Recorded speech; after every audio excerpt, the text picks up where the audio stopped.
पन्हाळा शाहूवाडी मतदारसंघातून आमदार म्हणून संभाव्य आमदार म्हणून सत्यजित पाटील सरोडकर आबा हे आघाडीवर असल्याचं आपल्याला पाहायला मिळतं। त्यांच्या विरोधात जनसुराज्य पक्षाचे विनय कोरे हे असल्याचं आपल्याला पाहायला मिळतं आणि संभाव्य आमदार म्हणून सत्यजित पाटील हे आघाडीवर असल्याचं आपल्याला पाहायला मिळतं। गेल्या लोकसभेला त्यांनी 2 नंबरचं मताधिक्य घेतलेलं होतं।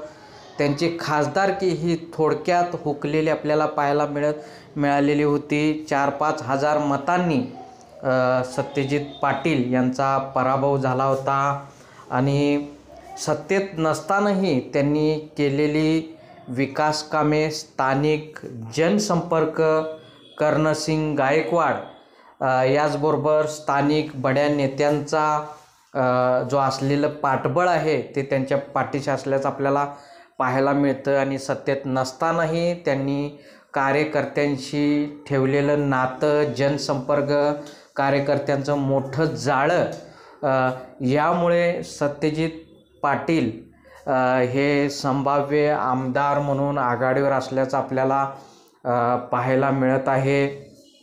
यावर तुम्हाला काय वाटते कमेंट बॉक्समध्ये लिहा।